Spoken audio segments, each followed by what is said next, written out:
Have you ever made a quick decision that just felt right, in the moment, only to look back later and realize maybe it wasn't the best choice after all? Oh, absolutely. Or how about being totally convinced of something, like a gut feeling, even when, well, the hard evidence just isn't really there. Exactly. It happens way more often than we probably Oh, think, yeah. right? To all of us. It really does. Our minds are incredibly skilled at making these super fast judgments, often running completely in the background without us consciously directing them. And these automatic processes, they don't just shape our little choices.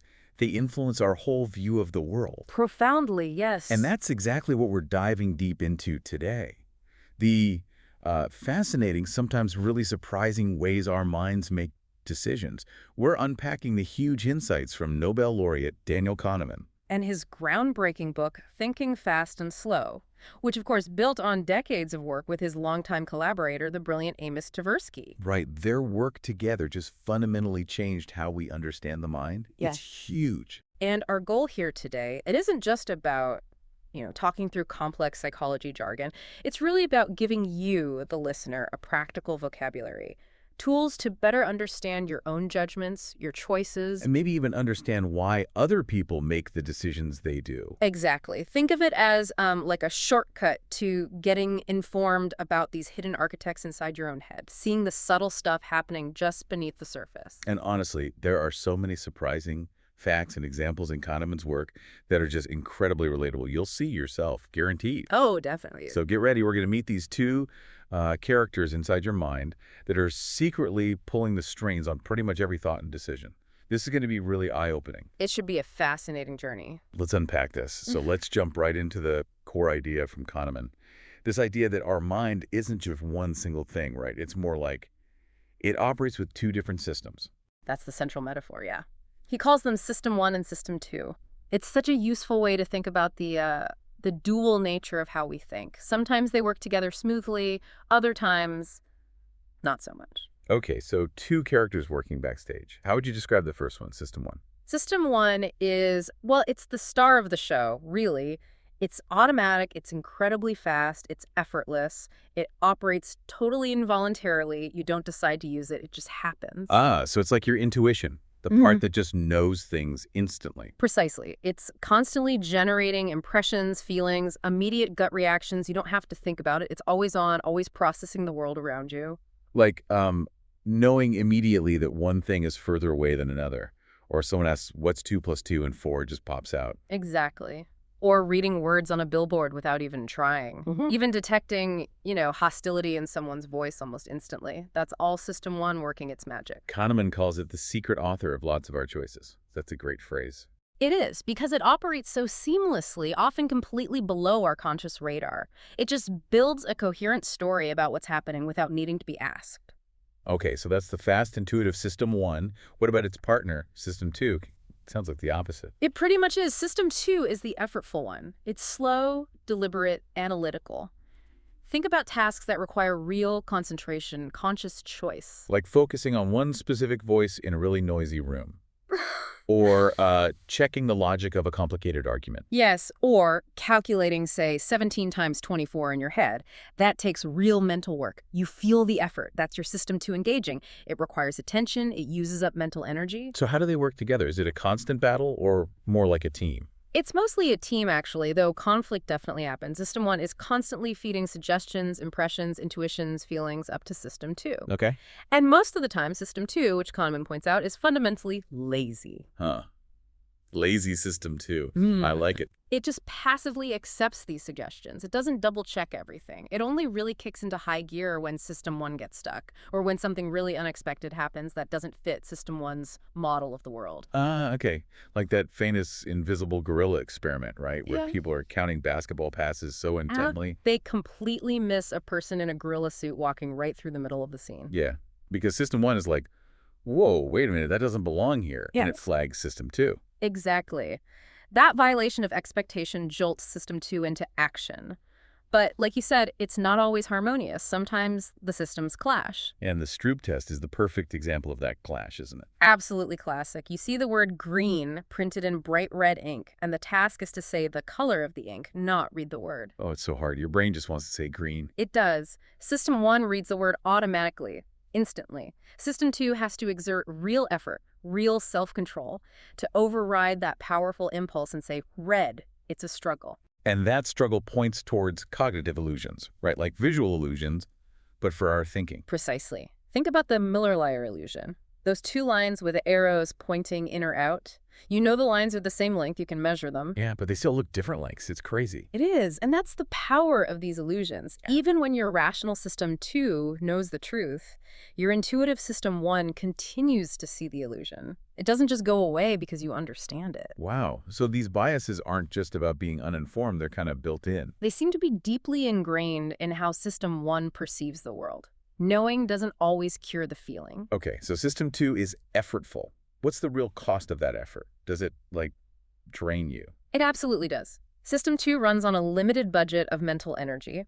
Kahneman uses tasks like the add one task to show this. You hear a string of digits, say 5294, Okay. and your task is to repeat them back, but adding one to each digit. So 6305. Now imagine doing that with longer strings, faster. It gets genuinely strenuous.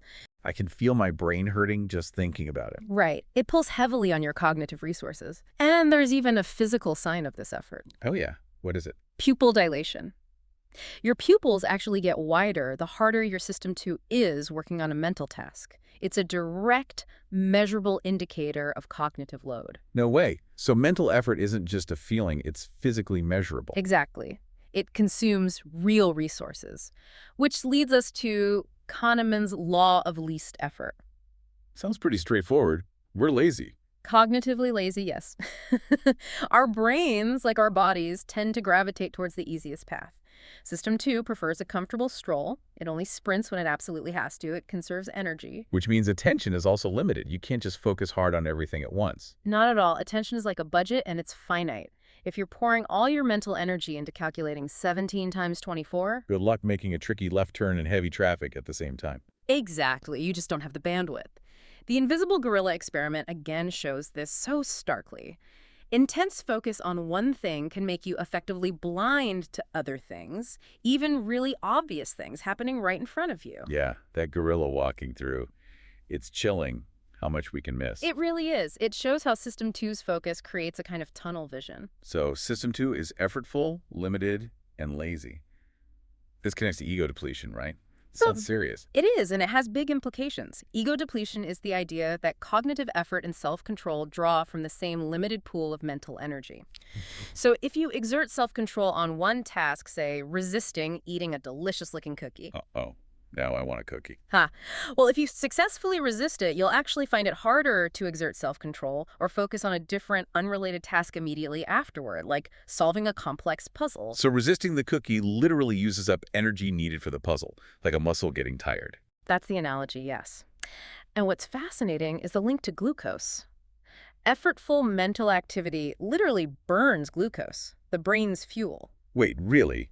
Like actual sugar? Yes, and studies have shown that consuming glucose, having a sugary drink, for instance, can actually counteract the effects of ego depletion, temporarily restoring self-control and focus. Wow. So my afternoon candy bar habit isn't entirely irrational. It might actually be helping your system too. Yeah. And the most striking real-world example of this is that study on Israeli parole judges. Oh, I remember hearing about this. It's incredible. Researchers tracked their decisions over the course of a day. The judges were significantly more likely to grant parole right after their food breaks. And the likelihood dropped steadily as time passed since the break. Dramatically so. As they got tired and hungry, their mental energy depleted, they increasingly fell back on the easier default decision, which was denying parole. That's kind of terrifying, actually. Right. Someone's freedom depending on whether the judge just had lunch. It's a stark illustration of how physical states and System 2's laziness impact critical judgments. When resources are low, the default option wins. Okay, this brings us perfectly to that classic test of System 2's laziness. The bat and ball problem. Let me pose it to you, the listener. Ready? A bat and a ball cost $1.10 in total. The bat costs $1 more than the ball. How much does the ball cost? Take a second. What's the first answer that pops into your head? For most people, it's $0.10, right? It just feels right. System 1 spits it out. It does, but if you take a moment, engage System 2, and check, if the ball is $0.10 and the bat is $1 more, the bat would be $1.10. And $1.10 plus $0.10 is $1.20, not $1.10. So $0.10's wrong. Exactly. The correct answer is $0.05. Right. Then the bat is $1.05, and together they cost $1.10. So many people get this wrong. Not because they can't do the math, but because System 2 just doesn't bother to check System 1's instant answer. It feels plausible enough, so System 2 stays lazy. And this highlights a really important distinction Kahneman talks about between intelligence and rationality. Right. Because you could be incredibly smart, mathematically brilliant, and still get the bat and ball problem wrong if you don't engage System 2. Absolutely. Psychologist Keith Stanovich distinguishes between the algorithmic mind, that's raw intelligence, processing power, and the reflective mind, which is rationality. That's the ability to override impulses, resist biases, question your own thinking. So IIQ doesn't guarantee rationality, doesn't guarantee a non-lazy System 2. Not at all. The bat and ball problem shows that beautifully. Very intelligent people fall for it all the time because they rely on that quick, intuitive, but flawed answer. So how did you do listening? It's not really about smarts. It's about whether your System 2 woke up for a second. It really shows how complex our minds are. Okay, so we've got the two systems, and we know System 2 can be lazy. Now let's really dig into how System 1, our intuition, actually works, and crucially, where it tends to trip us up. Kahneman calls it an associative machine. What does that mean? It's a great metaphor.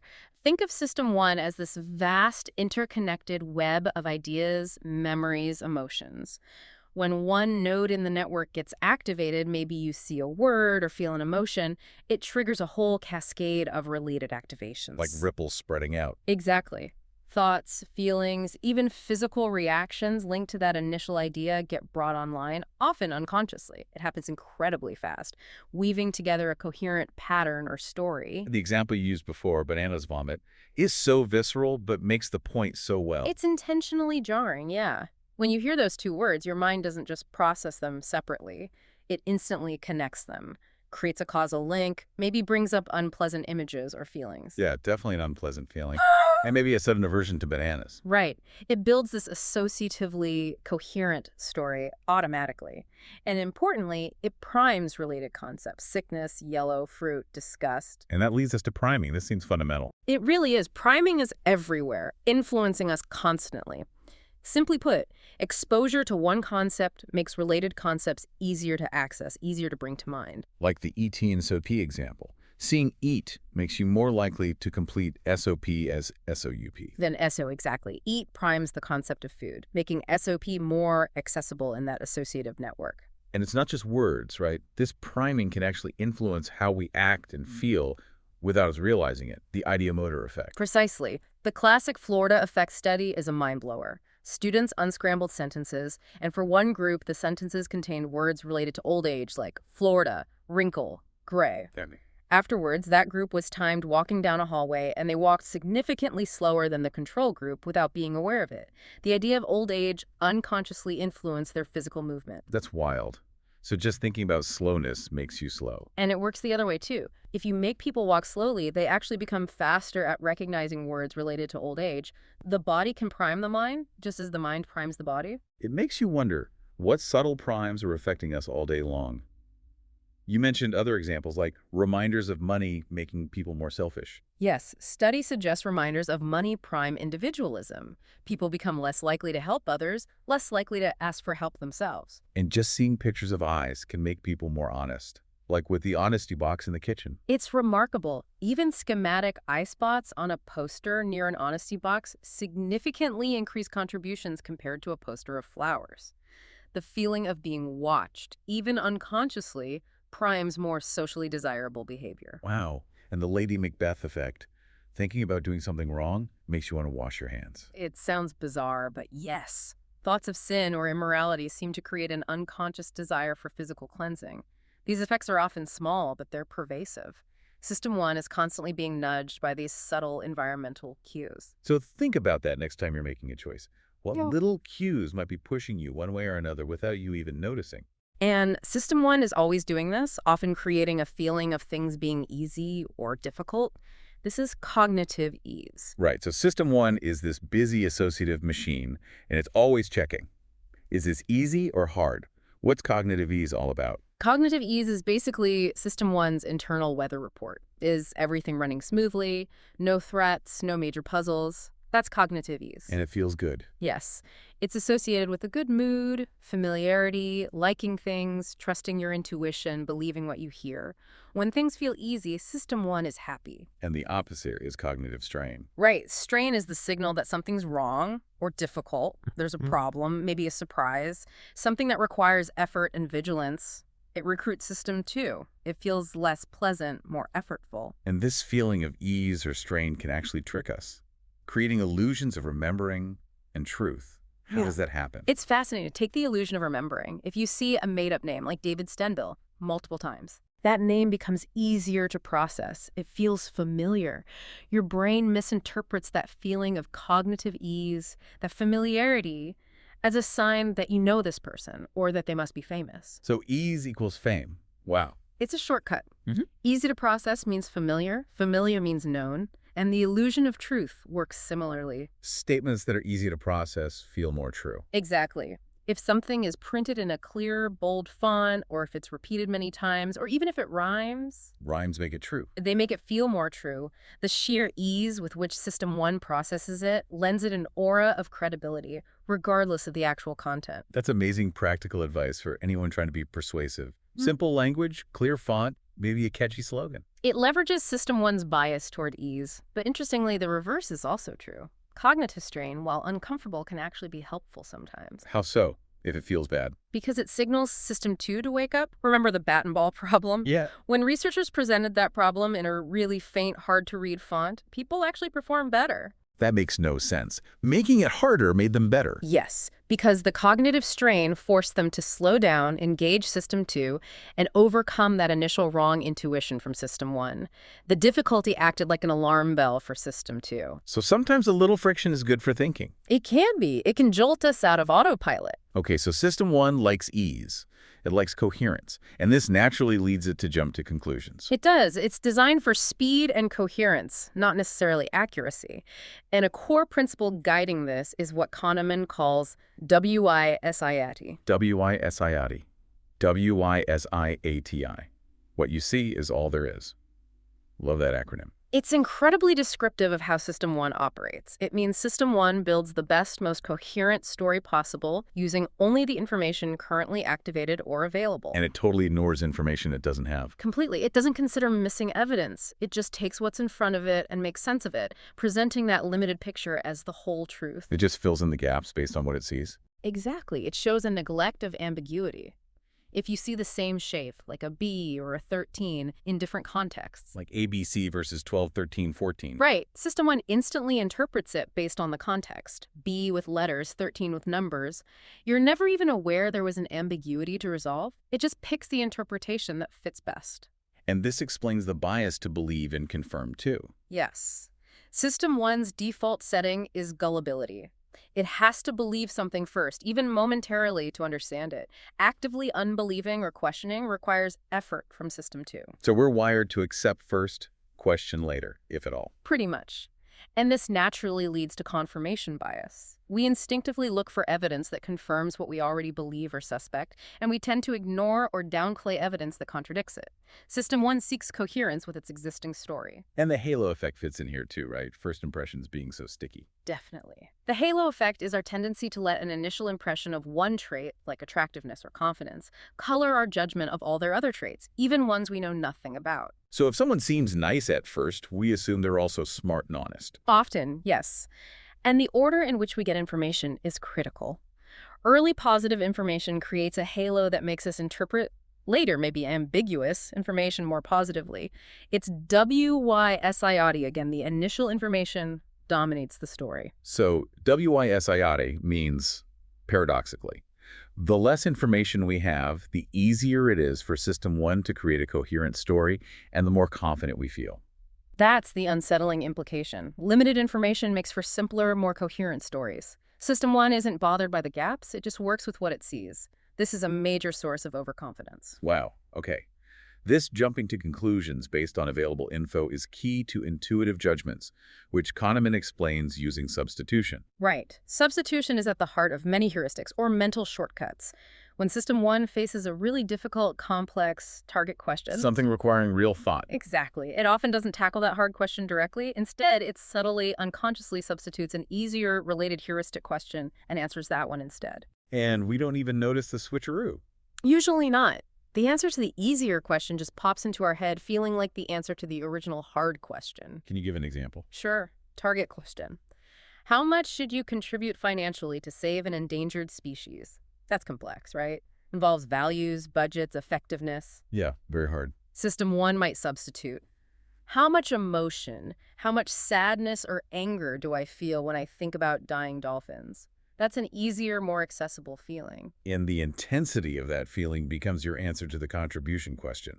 Often, yes. That's the affect heuristic in action. Our feelings, our likes and dislikes drive our judgments and beliefs, especially about risks and benefits. If something feels good, we judge its risks as low and benefits high, and vice versa. That's the pattern. As Jonathan Haidt put it, often the emotional tail wags the rational dog.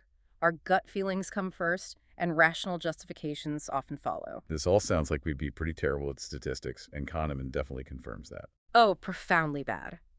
Our intuitive grasp of probability and statistics is, frankly, abysmal. System 1 leads us astray constantly with numbers. A key example is the law of small numbers. What's that exactly? It sounds technical but important. It's the mistaken belief that small samples reliably reflect the larger population they're drawn from.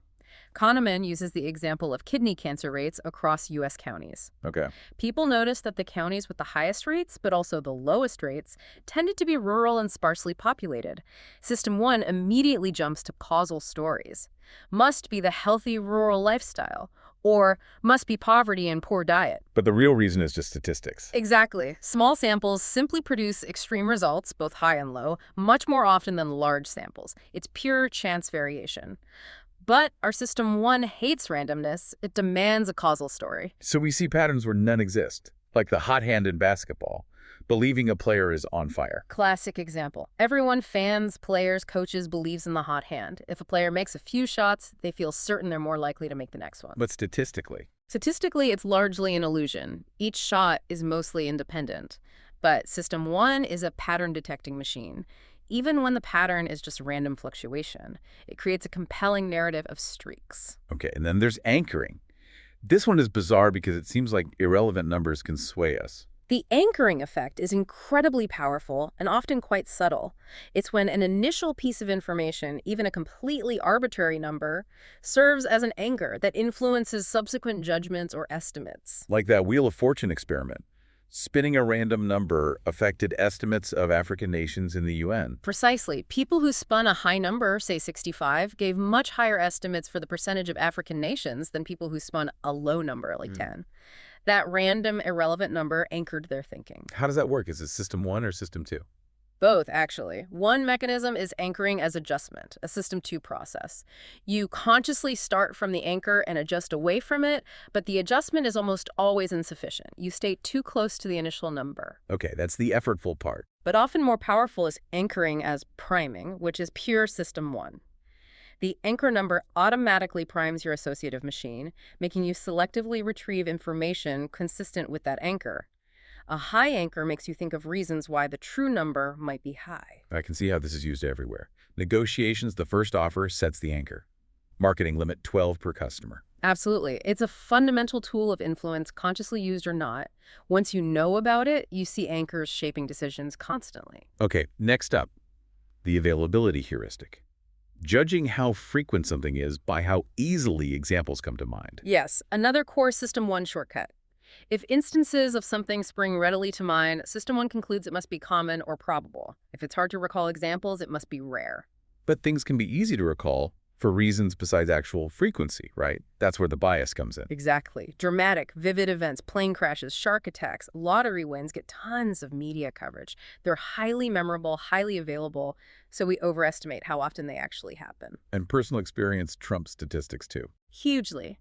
If your neighbor wins the lottery or your friend gets a rare disease, That single, vivid instance feels much more significant and makes the event seem more probable to you than any abstract statistic about its actual rarity.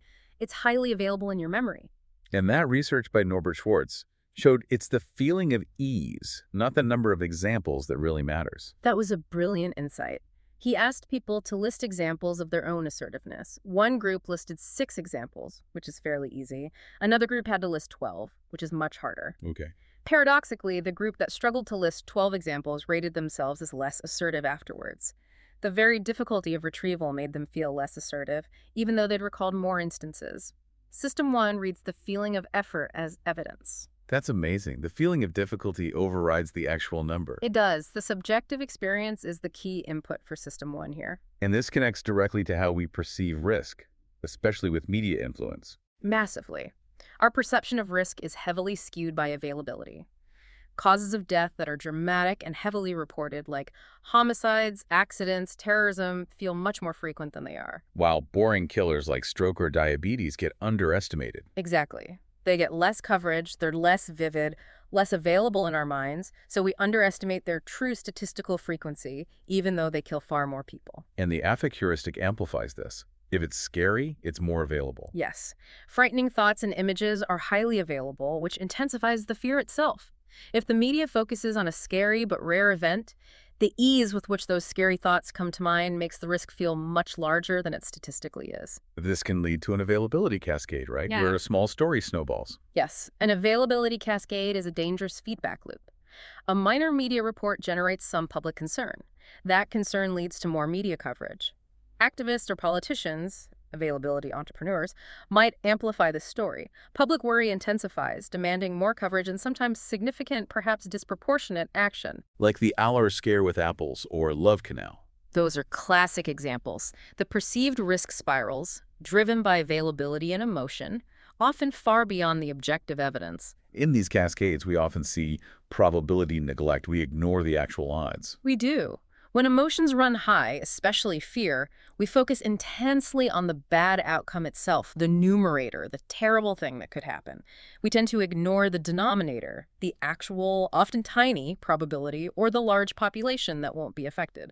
The emotional weight of the outcome swamps the statistical likelihood. So we're bad with stats, easily swayed by availability, which leads us to representativeness versus base rates, another area where intuition fails us. This is a cornerstone of Kahneman and Tversky's work. The Tom W. problem illustrates it perfectly. People get a personality sketch of a grad student, Tom W. Maybe he's nerdy, likes sci-fi. Then they're asked to rank the probability that he's studying, say, computer science versus humanities versus library science. People overwhelmingly base their judgment on how well Tom W.'s personality matches the stereotype of students in each field. That's representativeness. But they ignore the base rates, like the actual number of students enrolled in each program. Exactly. They completely neglect the base rates. Even if Tom W. sounds exactly like the stereotype of a library science student, if there are vastly more humanities students overall, it's statistically much more likely he's in humanities. But the compelling stereotype overrides the statistical reality. That's base rate neglect. And Kahneman calls this the sin of representativeness. Yes, because it leads us to predict rare events just because they fit a good story, and it makes us insensitive to the quality of the evidence. Even if the personality sketch is vague or unreliable, people still rely heavily on it if it evokes a stereotype. So what's the fix? How do we fight this? Think like a Bayesian statistician. First, anchor on a plausible base rate. Start with the overall statistics. Then, critically question the diagnosticity of the specific evidence. How much does this specific detail really tell you? Does Tom W.'s liking sci-fi truly distinguish computer science students from others, given the base rates? Okay, anchor on stats. Question the evidence. This brings us to the super famous Linda problem. This one really messes with people's logic. Linda. Probably their most famous demonstration. Linda's described as 31, single, outspoken, very bright, majored in philosophy, concerned with discrimination and social justice, participated in anti-nuclear demonstrations. Okay, a very specific picture. Then people are asked to rank the probability of several statements about Linda. Two crucial ones are Linda is a bank teller, and Linda is a bank teller and is active in the feminist movement. And most people say the second one, feminist bank teller, is more probable. Overwhelmingly, yes. Even though logically the set of feminist bank tellers must be smaller than the set of all bank tellers, a conjunction cannot be more probable than one of its components. So why do we make that mistake? The conjunction fallacy. Because feminist bank teller is more representative of Linda's description. It creates a more coherent, plausible story in System 1's view, even though it's statistically less likely. It's a case of less is more. Adding the detail, feminist, makes the overall scenario seem more likely because it fits the stereotype better. But framing it differently helps, right? Using frequencies. Yes, significantly. If you ask, out of 100 women like Linda, how many are bank tellers? And how many are feminist bank tellers? People are much less likely to make the error. Thinking in frequencies makes the set relationship more intuitive for System 1. So just changing the wording can activate more logical thinking. This also ties into why causes trump statistics for us. We love stories more than numbers. Deeply. Our minds are built for causal reasoning. The blue and green cab problem shows this. You're told, say, 85% of cabs are green, 15% are blue. A witness identifies a hit-and-run cab as blue. The witness is 80% reliable. Okay. Finding the probability it was actually blue is tricky. We struggle with the base rate, 15%. Right. But now, change the base rate information to sound causal. Green cabs are involved in 85% of accidents because their drivers are reckless. Suddenly, people readily use that base rate information. It's because it feels like a reason, a cause, not just a dry statistic. It creates a stereotype. Exactly. Causal base rates get used. Purely statistical ones often get ignored. And the Nisbet-Borgita helping experiment showed this too. Remind me of that one. Students learned the surprising statistic that most individuals don't help someone having a seizure if others are present. But they didn't use the statistic to predict whether specific future individuals would help. So the statistic didn't change their judgment of individuals. No. But when they were told about just two specific nice individuals who failed to help in that situation, they immediately generalized. They concluded helping is harder than they thought. We learn readily from surprising individual cases, but struggle to apply surprising statistics. That has huge implications for teaching, learning, persuasion. Wow. Okay, one last big statistical blind spot. Regression to the mean. This explains so much apparent randomness. It's incredibly important and profoundly counterintuitive for System 1. Regression to the mean simply states that in any process where luck or chance plays a part, extreme outcomes tend to be followed by outcomes closer to the average. So if you have an amazing performance, your next one is likely to be less amazing, not because you choked, but just statistically. Precisely. And if you have a terrible performance, your next one is likely to be better. Performance fluctuates around an average, and extreme results are often outliers partly due to luck. The luck tends to run out, pulling the next result closer to the person's actual average skill level. But our System 1 hates that explanation. It demands a story, a cause. Always. The classic example is the Israeli flight instructors. They swore that criticizing cadets after a bad maneuver improved performance, while praising them after a good maneuver made them perform worse. So they concluded punishment works and praise doesn't. Exactly. But they were just observing regression to the mean. A very bad maneuver, extreme bad lucker, was likely to be followed by a better one, closer to average, regardless of the criticism. A very good maneuver, extreme good luck skill, was likely to be followed by a less good one, closer to average, regardless of the praise. Their feedback wasn't causing the change, statistics were. And the Sports Illustrated jinx. Athletes appearing on the cover often seem to perform worse afterward. It's not a curse. It's regression to the mean. Athletes usually get on the cover after an exceptionally good, possibly outlier performance. Their subsequent performance is simply more likely to be closer to their normal average.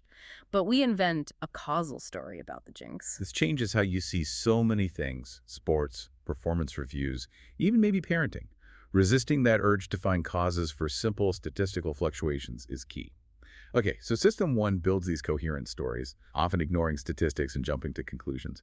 This leads us directly into the dangers of overconfidence, thinking we understand things better or can predict things more accurately than we really can. Overconfidence is a huge theme in Kahneman's work, and it stems naturally from System 1's storytelling ability. Nassim Taleb calls the mechanism behind this the narrative fallacy. The narrative fallacy, that's our tendency to create overly simple causal stories about the past, right? After the fact. Exactly. We look back at complex events and weave these neat, linear narratives emphasizing skill, intention, and specific pauses, while vastly underestimating the role of luck and randomness. We focus on what did happen, ignoring the countless things that could have happened but didn't. It makes the past seem much more orderly and inevitable than it was. And this ties directly into hindsight bias, the I knew it all along feeling. It does. Once an outcome is known, we unconsciously update our memories and beliefs to fit that outcome. We start to feel like that outcome was predictable, even obvious beforehand. Even if we were actually really uncertain at the time. Yes. This creates an illusion of understanding. It makes us feel like we grasp the forces at play much better than we actually do, because the outcome now seems like the only one that could have happened. It's comforting, but dangerous for future predictions. And it really messes up how we judge decisions, leading to outcome bias. Absolutely. Outcome bias is judging a decision based solely on its result, not on the quality of the decision-making process at the time. A risky bet that pays off might look like a genius move in hindsight, even if it was objectively foolish. A prudent decision that leads to a bad outcome due to sheer bad luck might be unfairly criticized. This seems particularly unfair for people like doctors or financial advisors, whose good decisions can still have bad outcomes sometimes. Exactly. Hindsight and outcome bias make it very difficult to evaluate agents fairly based on process, rather than just results. This also makes you skeptical of those business books promising secrets of success, like Built to Last. Kahneman is quite critical. He argues these books often fall prey to the halo effect and hindsight bias. They pick highly successful companies, look back, find common traits, and declare those traits the recipe for success. But maybe those companies were just lucky, or the traits only worked in a specific context. Precisely. Success often involves a huge dose of luck, and regression to the mean suggests exceptional performance is hard to sustain. The recipes are often just post hoc rationalizations of random success, not reliable blueprints for the future. So we build these convincing stories, even if they're based on shaky foundations. This leads to the illusion of validity, really believing our own narratives. The illusion of validity is that powerful feeling of confidence we get when System 1 constructs a really coherent, compelling story, even if the evidence supporting it is weak or flawed. Kahneman gives a personal example from his time evaluating Israeli army officer candidates. Right, they felt super confident in their predictions of success. Extremely confident. Based on interviews and tests, they'd build a coherent picture of each candidate and feel certain about their potential. But later statistical analysis showed their predictions were basically useless, almost no correlation with actual success. Yet, the feeling of validity persisted with each new candidate because the story felt right. That sounds disturbingly like the illusion of stock picking skill. It's a perfect analogy. The entire active investment management industry is arguably built on this illusion. While analysts have real skills, the evidence strongly suggests that consistently beating the market over time is mostly down to luck, not repeatable skill. The correlation between a fund manager's performance year to year is near zero. Pretty much. Yeah. Past success doesn't predict future success.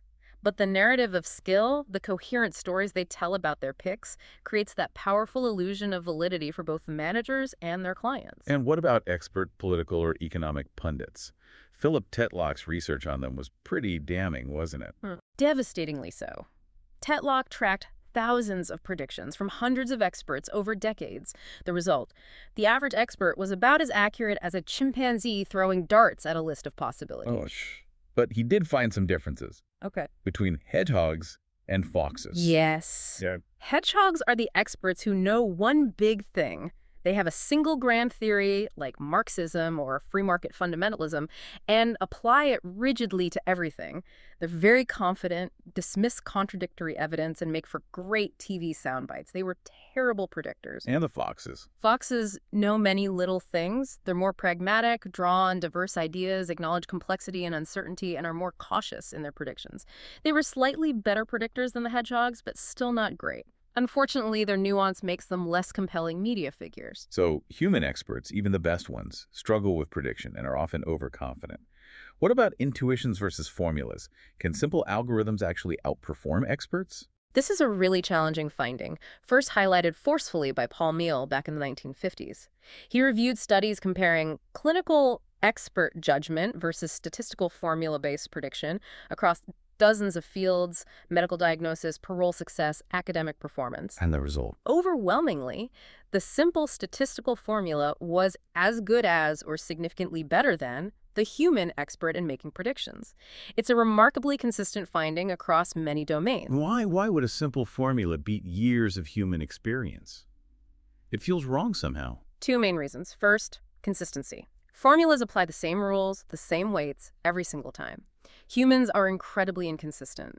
Our judgments are affected by mood, fatigue, recent experiences, or relevant details. Give an expert the same case file twice, weeks apart, and you might get different judgments. Okay, formulas are consistent. What else? Second, formulas are better at detecting and reliably using weakly valid cues. Humans tend to overweight strong, obvious cues and ignore subtle factors that might only have a small correlation with the outcome. A formula can mathematically combine many such weak predictors into a surprisingly accurate forecast. And Robin Dawes even showed that super simple, improper formulas, like just adding up a few factors with equal weight, often beat experts. Yes, the robust beauty of improper linear models. Sometimes just identifying the key variables and adding them up works better than complex expert intuition. It's humbling. Yet people still resist algorithms. Yeah, But there's a hostility to formulas. there often is. We prefer human judgment, perhaps because we can understand its reasoning, or seeming reasoning, better. We find errors made by algorithms somehow more offensive or unacceptable than errors made by humans, even if the humans make more errors overall. We want a person to blame, perhaps. So given all this, the limits of expertise, the power of formulas, when can we actually trust expert intuition? Is it ever reliable? Yes, absolutely, but only under specific conditions. Kahneman, collaborating with intuition expert Gary Klein, identified two crucial requirements for developing valid intuitive expertise. Okay, what are they? First, the environment must be sufficiently regular and predictable. There have to be stable patterns to learn. Second, the expert needs the opportunity for prolonged practice with rapid and unequivocal feedback. You need to make many judgments and quickly find out clearly if you were right or wrong. So environments like chess, or maybe firefighting or anesthesiology, where there are patterns and you get clear, fast feedback. Exactly. Chess masters get instant feedback on every move. Experienced firefighters learn patterns of fire behavior and get immediate feedback on their tactical decisions. Anesthesiologists monitor vital signs constantly, getting immediate feedback on drug dosages. These are high-validity environments where true intuitive skill can develop over years. But other areas are zero-validity environments. Like long-term political forecasting or stock picking. The environment is too complex, too influenced by randomness, and the feedback is slow, ambiguous, or noisy. In these domains, claims of intuition are often just overconfidence based on coherent stories. So the crucial takeaway is, don't trust an expert's confidence. Evaluate the predictability of their environment and their opportunity to learn from feedback. That's the key. Assess the domain, not the demeanor. That's a paradigm shift for evaluating expertise. This also leads to another tool for improving forecasts: using the outside view. Yes. Our natural tendency is to take the inside view. When planning a project or making a prediction, we focus intensely on the unique details of our specific situation. Our team, our resources, our plan, the obstacles we foresee. We build a specific story about our case. Right. The outside view, in contrast, ignores those specific details, at least initially. It asks, what happened in other similar situations? What are the statistics for this general class of projects or events? It uses a broad reference class. And Kahneman's own story about planning a curriculum project is a painful example of ignoring the outside view. A classic. He and his expert team, taking the inside view, estimated their project would take about 2 years. They felt very confident. What then? Kahneman happened to ask one team member who had experience with similar projects about the typical timeline. The colleague reluctantly admitted that most similar projects took 7-10 years, and a shocking 40% failed entirely. They had completely ignored the statistical base rate. And their project ended up taking 8 years. And it almost failed. It perfectly illustrates the planning fallacy. Our forecasts and plans tend to be wildly optimistic because we focus on our specific case, inside view, and neglect the statistical reality of similar cases, outside view. So the cure is reference class forecasting. Look at the statistics for similar things first. Exactly. Find the relevant reference class, get the statistics, average time, success rate, establish that as your baseline prediction, and then carefully consider if specific features of your project justify adjusting that baseline up or down. It injects realism. So much of this seems rooted in optimistic bias. Kahneman calls it the engine of capitalism, which is intriguing. It's a powerful idea. Most of us are generally optimistic. We see ourselves as better than average, our future is brighter, our goals is more achievable. And this optimism, while often unrealistic, has benefits. Optimists tend to be happier, healthier, more persistent. And it fuels entrepreneurship. Absolutely. Entrepreneurs are almost universally optimistic, often wildly so. They overestimate their chances of success, underestimate challenges, and ignore the dismal base rates of startup failure. This optimism, arguably delusional, is what allows them to take huge risks, attract investment, and persevere against long odds. It drives innovation. But a key part of that entrepreneurial optimism is competition neglect. Right. Another bias. Yes. Optimistic entrepreneurs taking the inside view focus on their own brilliant plan, their own skills, their own market analysis. They often fail to adequately consider the competition, how many others have the same idea, what are their plans and skills. It's WYSEOD again. They see their own potential, not the crowded, competitive reality. So how do we counter this? Is there a practical technique to inject some realism, especially in groups planning something big? Gary Klein proposed a brilliant technique called the pre-mortem. Pre-mortem, like before it dies. Exactly. Before a final decision on a major plan is made, the team convenes and imagines, okay, it's a year from now. The plan has failed spectacularly. It's a total disaster. Ouch. Okay. Now, each of us take 5 minutes and write down the history of that disaster. Why did it fail? So it forces everyone to think about potential downside. Precisely. It legitimizes doubt, makes it safe to voice concerns, and helps overcome groupthink and optimistic bias. It systematically surfaces potential risks and flaws that might otherwise be overlooked. It forces System 2 engagement on potential negatives. That sounds incredibly useful for any team making big plans, whether business, personal, whatever. Don't just believe your own optimistic story. Actively look for the ways it could go wrong. Okay, we've journeyed through the mind systems, the biases, the overconfidence. Now let's dive into how we actually make choices, especially when risk, gains, and losses are involved. This is where Kahneman and Tversky really shook up economics. Absolutely. This brings us to prospect theory, their descriptive theory of choice under uncertainty. It explains how people actually behave, rather than how idealized rational actors or econs are supposed to behave according to classical economic theory. And it starts by pointing out flaws in that classical theory, specifically Bernoulli's errors. Right. Daniel Bernoulli, way back in the 18th century, proposed expected utility theory, a huge insight. He realized people don't value money linearly. They value the utility or psychological value of outcomes. And crucially, he noted diminishing marginal utility of wealth. Meaning an extra $100 means less to a millionaire than to someone struggling. Exactly. This explained risk aversion, why people often prefer a sure $500 over a 50-50 chance of winning $1,000 or nothing. The potential utility gain wasn't worth the risk of losing. Okay, that makes sense. So where did Bernoulli go wrong? What was the error?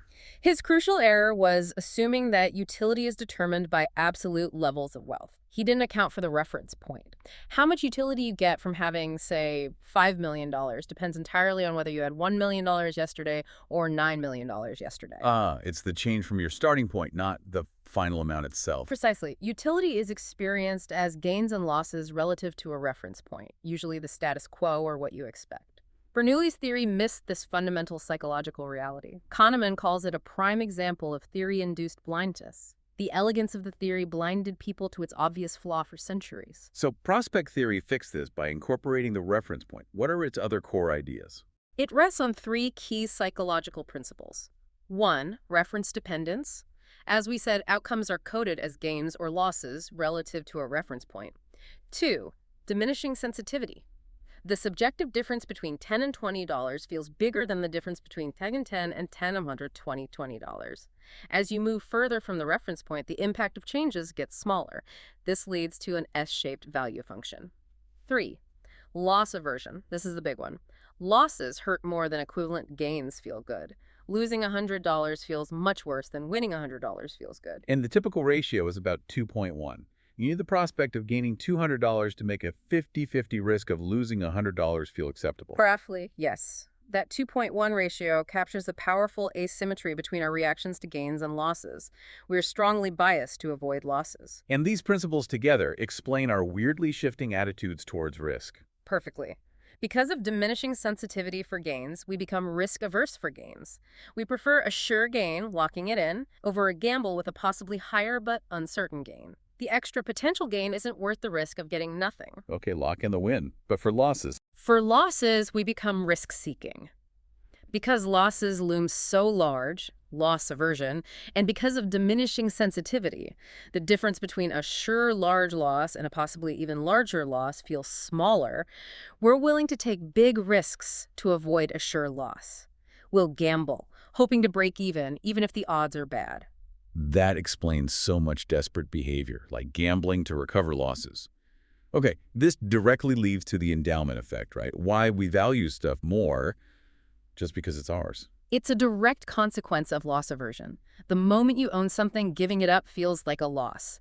And since losses group more than gains feel good, the price you demand to give up your item, avoiding the loss, is higher than the price you'd be willing to pay to acquire it, experiencing a gain. Like Professor R's wine bottles. He wouldn't sell them for prices far higher than he'd ever pay to buy them. Classic example. Selling felt like losing a cherished possession, and that anticipated pain outweighed the pleasure of the monetary gain. And the famous coffee mug experiment. People demanding twice as much to sell a mug they were just given, compared to what others would pay for it. Exactly. Owning it, even for a minute, made giving it up feel like a loss, triggering loss aversion and inflating its subjective value. This mostly applies to goods we intend to use and enjoy, less so for things held purely for exchange, like money or inventory. Experienced traders learn to suppress this effect. It's such a powerful bias. And this negativity focus isn't just about money, right?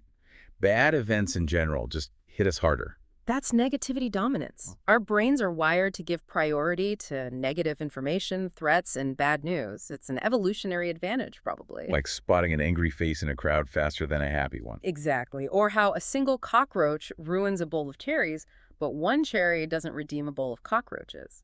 Bad is stronger than good. In relationships, avoiding negative interactions is often more crucial for long-term success than maximizing positive ones. John Gottman's research showed that. Wow. And goals themselves act as reference points, making the fear of failing a goal stronger than the desire to exceed it. Yes. This explains some really curious behaviors. Think about NYC cab drivers. Traditionally, many would set a daily income target. On slow days, they'd work longer hours to hit the target, avoiding the loss of falling short. On busy days, once they hit the target, they'd often quit early. The motivation to achieve further gains was weaker. That's totally irrational from an economic perspective. They should work more when demand is high. But it makes sense from a loss aversion perspective, with the daily goal as the reference point. Or consider professional golfers. They are statistically much better at making putts for par, to avoid a bogey, a loss relative to par, than putts of the exact same distance and difficulty for birdie to achieve a gain relative to par.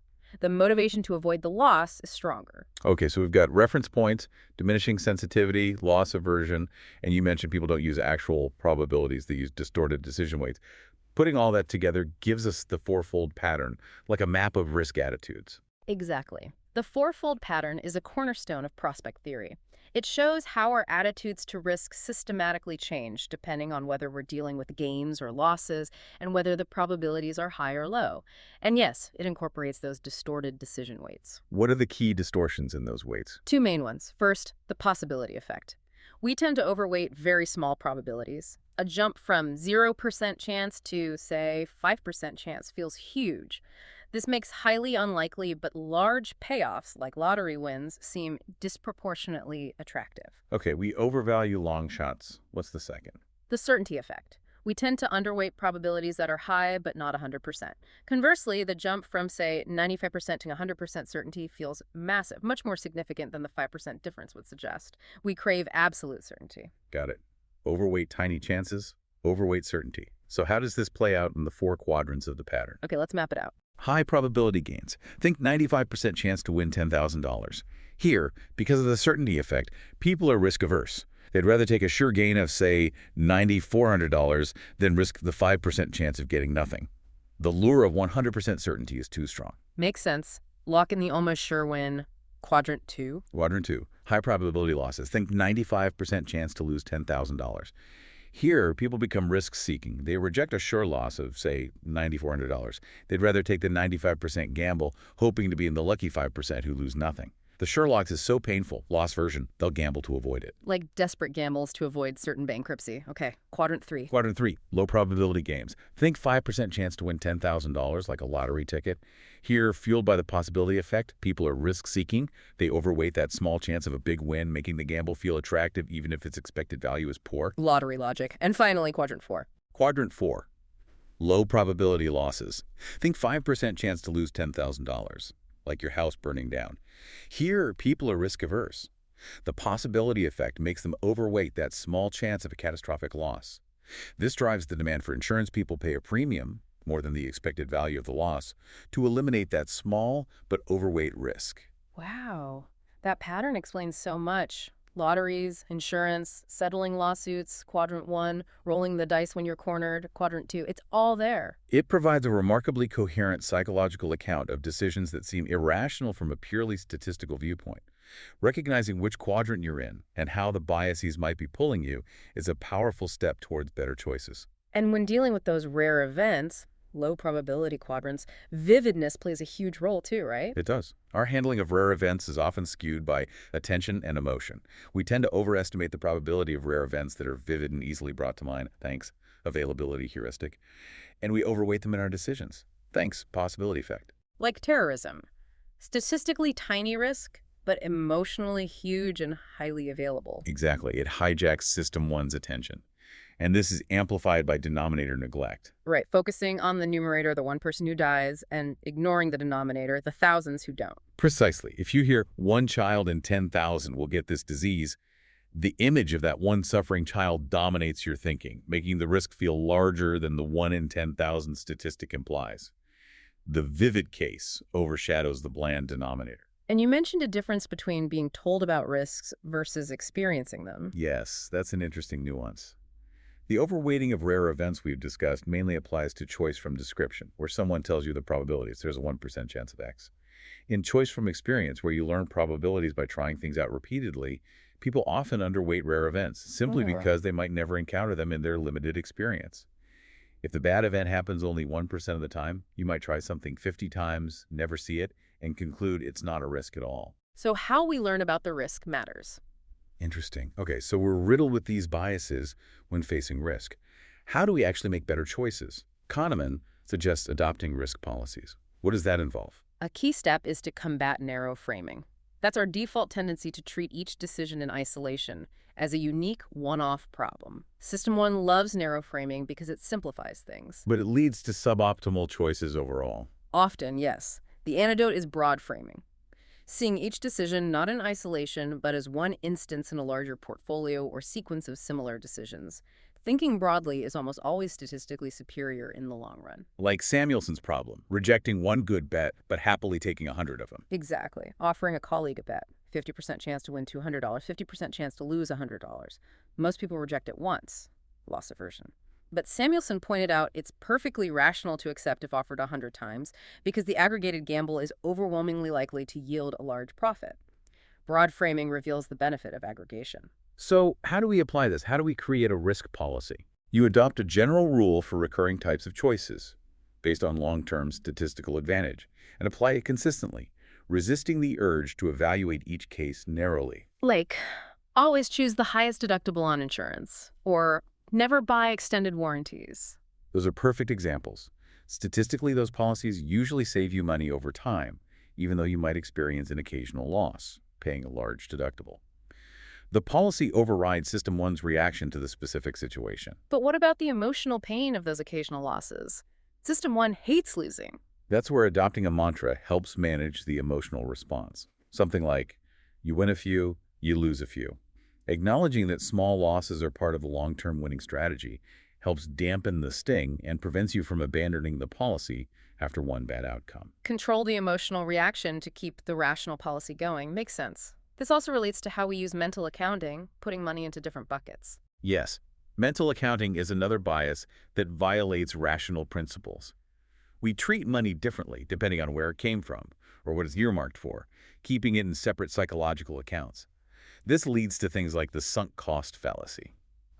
Throwing good money after bad because you don't want to accept a loss in that particular account. Exactly. You've already invested so much time or money in a failing project, You keep going, hoping to turn it around, just to avoid the pain of closing that mental account with a loss. Like forcing yourself to drive through a blizzard to use a concert ticket you paid $100 for, but staying home if the ticket was free, even though the risk and the concert are identical. Perfect illustration. The $100 creates a mental account that's in the red if you don't go, motivating irrational risk-taking.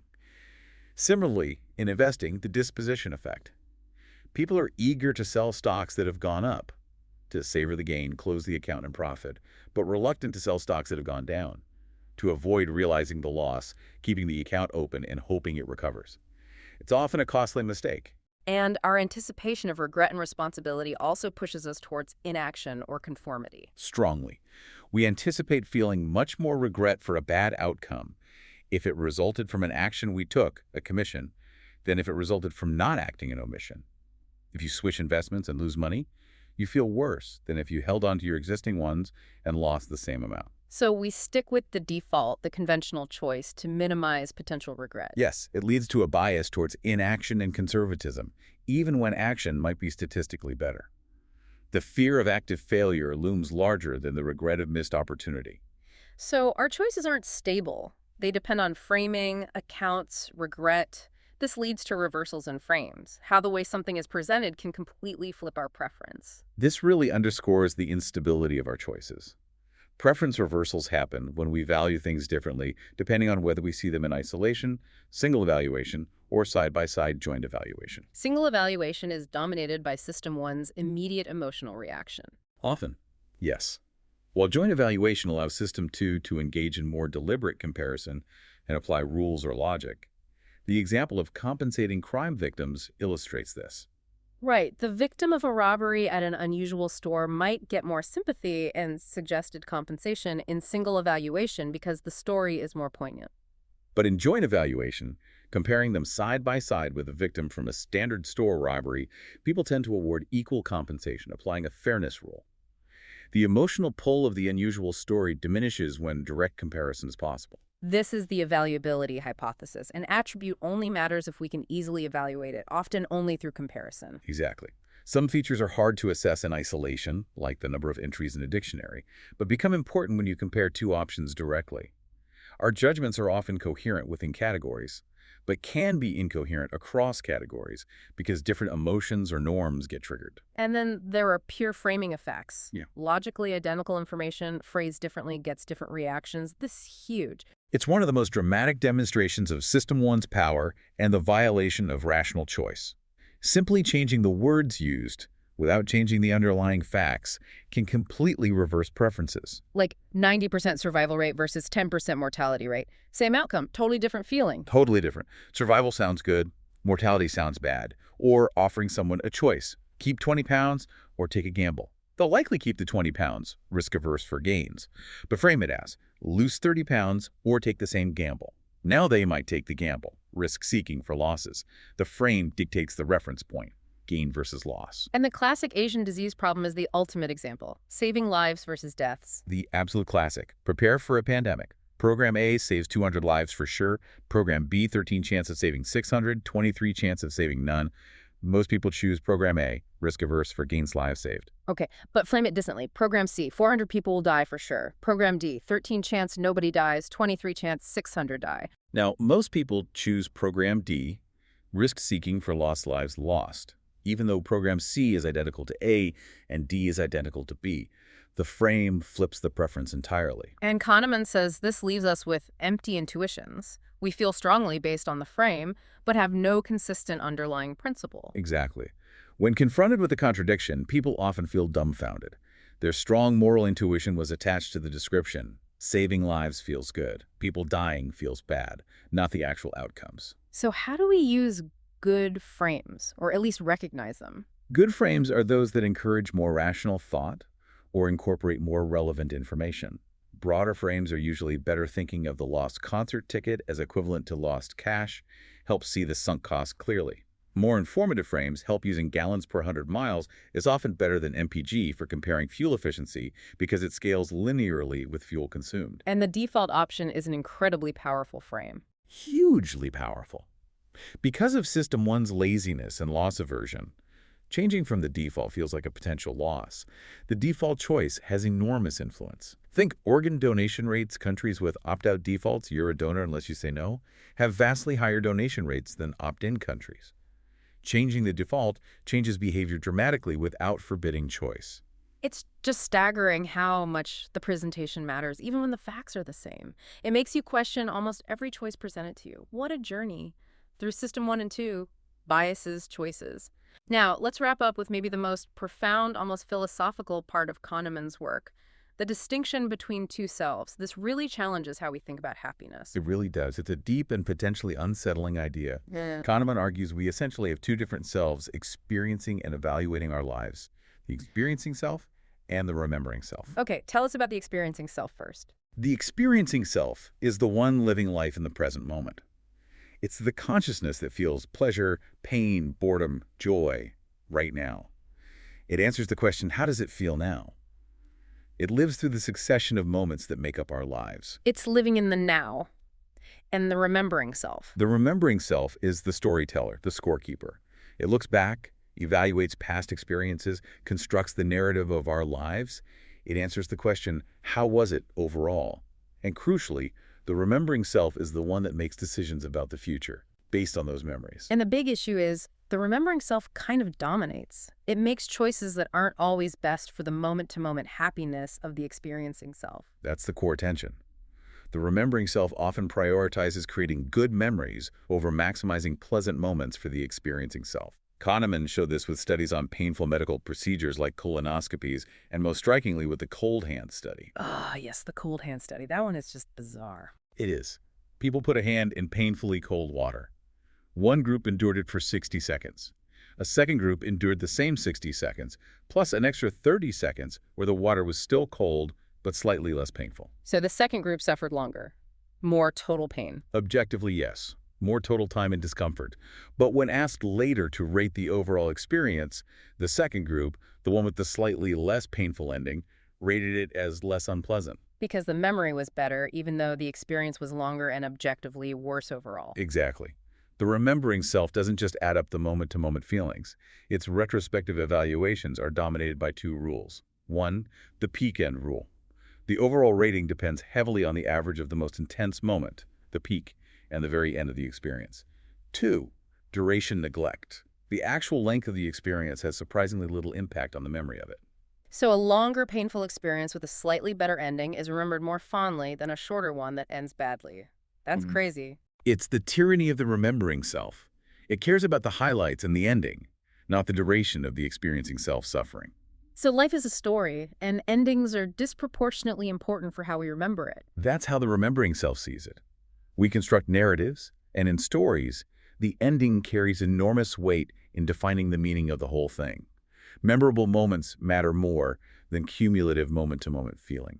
And the Gen experiment showed this applies even when evaluating entire lives. Duration neglect again. Yes, people evaluated the happiness of a hypothetical life. Whether Jen lived happily to 30 or happily to 60 didn't much affect the overall rating. And even stranger, adding a few extra years that were only mildly happy actually made the entire life seem worse in retrospect to some people. Because the less impressive ending diluted the overall story. Less is more for the remembering self. It seems so. A slightly less positive ending can tarnish the memory of the whole. And the amnesiac vacations thought experiment nails this. Would you value a great vacation as much if you knew all memory of it would be erased afterward? Most people say no. The prospect of losing the memory drastically reduces the value, even if the experience itself would be identical.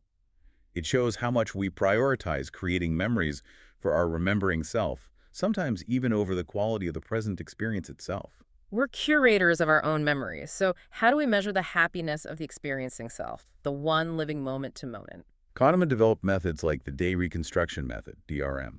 People essentially relive their previous day, breaking it into episodes, commuting, working, eating dinner, and reporting the feelings they experienced during each. This allows calculation of things like the U-index, the proportion of time spent in an unpleasant state. And what did these studies, like the big Gallup study on money and happiness, find affects our daily experienced well-being? Lots of situational factors matter. Being rushed, who you're interacting with, friends versus boss, being actively engaged versus passive. Attention is key. What you're paying attention to largely determines your mood.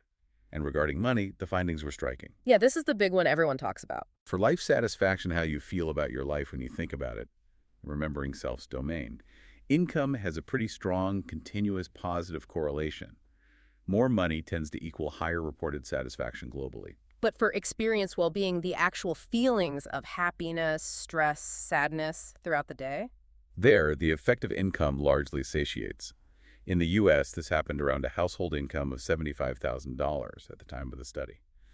Beyond that point, more money didn't significantly increase daily happiness or reduce stress or sadness. So money buys life satisfaction, but it doesn't buy more daily positive feelings beyond a certain point. That's huge. It's a profound finding. It suggests that once basic needs and securities are met, more income primarily satisfies the remembering self, which compares itself to others and focuses on status, more than it improves the moment-to-moment life of the experiencing self. Wow. That really reframes the pursuit of wealth. Okay, finally, thinking about life itself is prone to biases like the focusing illusion. Yes. When asked, how happy are you with your life? People don't do a comprehensive review. They substitute an easier question. What comes to mind easily right now about my life? This leads to the focusing illusion. Nothing in life is as important as you think it is when you are thinking about it. So thinking about moving to California for the weather makes the weather seem like the dominant factor in happiness there. Exactly. You focus on the difference, the weather, and exaggerate its importance. People think Californians must be happier, but studies show they aren't significantly more satisfied overall. Why? Because Californians don't think about the weather all day. They think about traffic, work, their relationships, the same stuff everyone else thinks about. We also misjudge the happiness of, say, paraplegics or lottery winners by focusing only on that one salient aspect of their lives. Right. We focus on the disability or the wealth, ignoring the fact that most of their moment-to-moment experience is probably focused on everyday concerns and activities, not their defining condition or circumstance. Their attention isn't constantly fixed on what makes them different. And this leads to miswanting, making bad choices based on forecasting errors. Precisely. The focusing illusion contributes to miswanting. We might overestimate the long-term happiness boost from buying a fancy car, focusing on the initial thrill, while underestimating the enduring happiness from joining a social club, underestimated the value of regular, positive social interaction, because the car is a more easily focused upon thing. We mispredict what will actually make our experiencing selves happier over time. Hashtag outro. Wow, what a journey through our own minds. We've met the two systems, fast, intuitive system 1, and slow, deliberate system 2. We've seen how we, as humans, deviate from perfect rationality, unlike the mythical econs, falling prey to biases like framing, anchoring, and loss aversion. And we've explored that profound difference between the experiencing self, living in the moment, and the remembering self, telling the story and making the choices, often based on peaks and ends, ignoring duration. It really paints a picture of human cognition as complex, efficient in many ways, but also predictably irrational. And understanding that isn't about blame, it's about awareness. Right, acknowledging we're not perfectly rational means we can design things to help ourselves. This leads to the policy ideas, like libertarian paternalism and nudge. Exactly. Since subtle changes in choice architecture, how options are presented, what the default is, have such a huge impact on our decisions, we can design environments that gently nudge people towards better choices, like saving more for retirement or healthier eating, without restricting their freedom to choose otherwise. Like the organ donation default, changing it from opt-in to opt-out dramatically increases donation rates, saving lives, just by leveraging System 1's inertia. It's using our understanding of these biases for good, acknowledging our predictable irrationality. So Kahneman's ultimate goal, he says, isn't necessarily to make us think better instantly, but to improve the quality of conversation about judgments and choices, to give us that richer vocabulary we talked about at the start. So we can recognize these patterns in ourselves and others and discuss them more intelligently, maybe leading to better decisions over time. Less finger-pointing, more understanding of the cognitive mechanisms. It's about spotting those cognitive minefields, as he calls them. Exactly. Which leads us to our final thought for you, the listener. Understanding these biases isn't about feeling bad about our flawed thinking. System 1 is amazing. We couldn't function without it.